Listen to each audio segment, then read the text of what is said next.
So recent events have brought to mind something that I thought had been a once-in-a-lifetime experience, and sadly it's turning out not to be.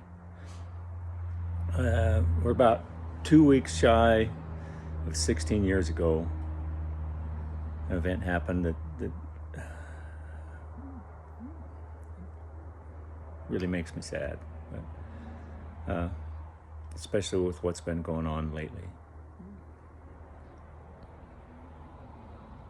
Back in the day, my son-in-law was deployed to Iraq.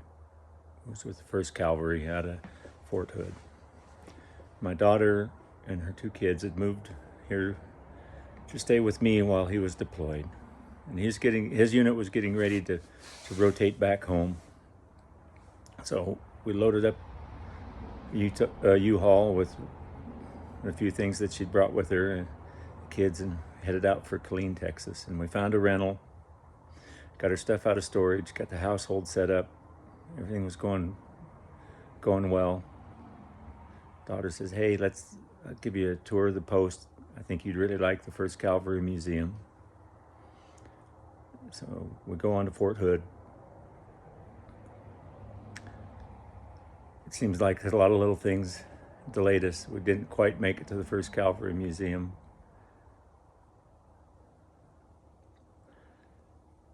She started looking around and said, "Something's off." There were people coming out of buildings, falling into formation, and it was an odd time for that. So one of her friends sent her a text, said, "Hey, there's something bad going on the post. You need to leave the post if you're there. Get off if you can." So we stuffed the kids in the car. We'd been out at the 4th Infantry Museum looking. She says, "We'll never make it to the front gate. It's too far. But there's a back gate." So she headed for that. Thank goodness she knew her way around. We were the very last car that went out the gate before they chained it and locked it. And the sentries saw the little kids and let us out. The local radio was full of speculation. They said there was active shooter on post. First reports, they thought maybe it was at one of the schools. Multiple shooters, maybe, they didn't know. It was horrible. One of the other wives from the unit worked on post in a bank, and their kids were a little older, but they were in different schools.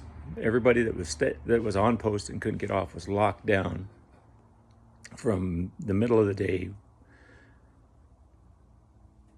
until the middle of the night, trying to get head counts, trying to see where everybody was, trying to determine what was going on. Slowly it come out that Major Nadal Hassan, the psychiatrist for the Army, had walked over to a building very close to the 1st Cavalry Museum where they were processing paperwork for the guys coming and going, making sure their dental work and their medical needs were all up to snuff when they were coming and going from deployment. Pulled out his weapon and started shooting. Of course, we didn't know that at the time. Her friend didn't. All she knew is there's rumors of a school shooting, and she was locked down at the bank. Her kids were locked down separately at schools, and it was, you can imagine, it's mass chaos trying to figure out where everybody was and what was going on. Those next 2 days were something else, I tell you. I went for a short walk to kind of clear my head, and I was standing in the middle of the street. We weren't very far off post, pretty close to where the Black Hawk hangars are. Formation of Black Hawks come flying over, tilted down towards the street. Gunners in the windows, guns live, hanging out on a harness. State of readiness like you couldn't believe. Everybody was waiting for the other shoe to drop. Thank goodness it was all contained, and I thought I'd never have to go through anything like that again. But recently, you got political shootings in Minnesota, a little town in Utah. Who'd have thought? American Fork, Utah.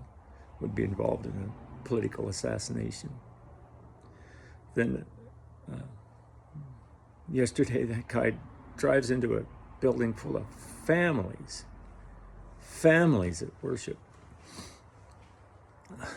crashes his truck through the front door, sets the building on fire, and shoots people as they're trying to get away. Thank goodness the police were right there. Response time was like 30 seconds, but still, as the fire goes out and they're able to assess the danger of, they thought there might be improvised explosive devices and stuff that he'd planted in that building in that short time. They're finding more bodies in the church. It's so sad to me. Please, don't hate as the first reaction. If you disagree with someone,